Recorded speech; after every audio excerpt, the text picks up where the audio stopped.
In the United States, the presidential election is less than 2 weeks away, and early voting has begun, as the name suggests. It's when people vote before the election day that's early voting, because sometimes you cannot vote on the election day because of prior commitments or travel or a whole lot of reasons. So America allows people to vote early. You can do it in person or send in your ballot right now. Early voting is on in 40 states. 20 million people have already cast their ballots. Out of these, 43% were Democrats and 34% were Republicans. Now, Democrats usually do vote early, but this time Republicans are also turning out in large numbers.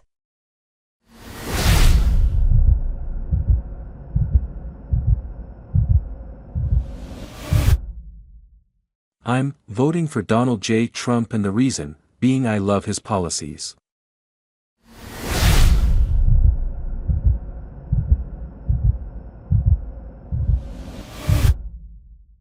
She's got a good head on her shoulders. She's very intelligent and she knows the difference between right and wrong.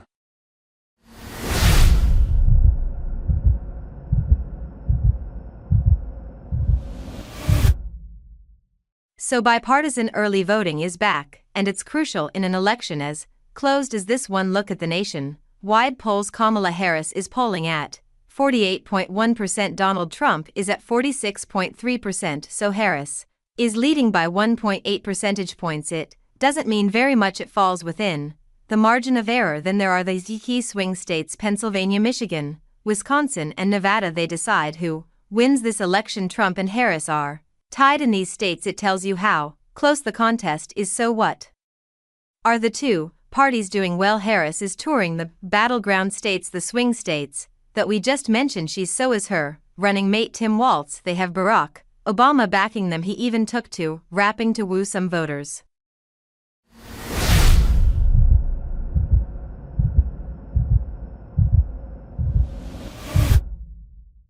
You know, I have done a lot of rallies, so I don't usually get nervous, but I was feeling some kind of way following Eminem. I notice my palms are sweaty, knees weak, arms are heavy, vomit on my sweater already. Mom, spaghetti. I'm nervous, but on the surface, I look calm and ready to drop bombs, but I keep forgetting.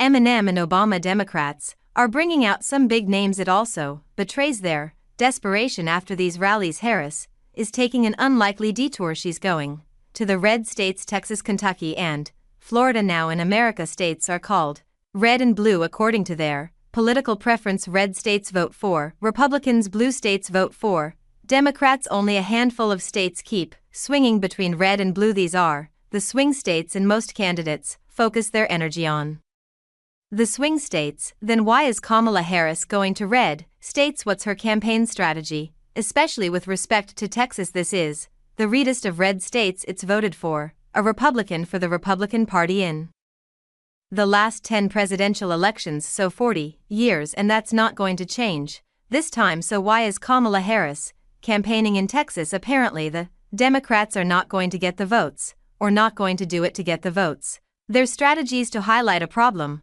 Texas is some of the strictest abortion laws in America, and Harris wants to use that as a pitch to say vote for Harris or you will have no abortion rights. Like in Texas, same with Trump. He campaigned in California. It's a deep blue state, also Kamala Harris's home state. So why did he go there? To grab the headlines. Trump may not get those votes, but he sure got the eyeballs, and now he's going to New York, again a safe blue state. It's voted for Democrats in the last 9 elections. Yet Trump is heading to New York City, where he was born. He'll campaign there on Sunday at the Madison Square Garden.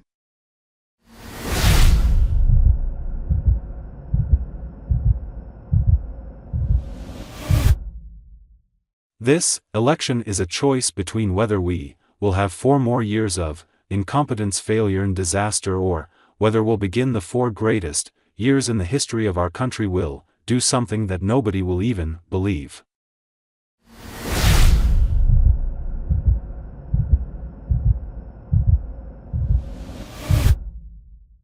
So campaigning is on in full swing, but what's a U.S. election without some foreign interference. Washington has its usual list of suspects: China, Russia, Iran. Now Donald Trump is adding a new name to the list: the United Kingdom. Trump has filed a complaint with the FEC, the Federal Election Commission it is, against the UK's Labour Party. Trump accuses them of foreign interference. He says they are helping the Harris campaign. How well some Labour activists are campaigning for Harris. Trump calls it foreign interference, and this is what the UK has to say.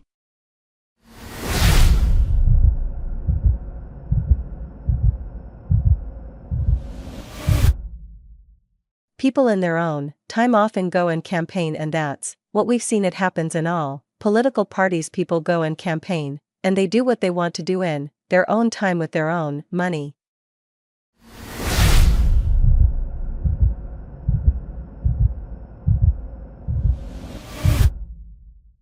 Is this illegal according to American election rules? No, it's not. Foreign nationals are allowed to serve as campaign volunteers, that is, if they're not compensated by any party or group, and this is not the first time it has happened. Labor activists have long campaigned in U.S. elections also. They're in their personal capacity. The party does not send them, so technically it is not against the law. But Donald Trump is not convinced. UK Prime Minister Keir Starmer is desperate to play down the route, but as the election day draws closer, controversies like this will only grow bigger.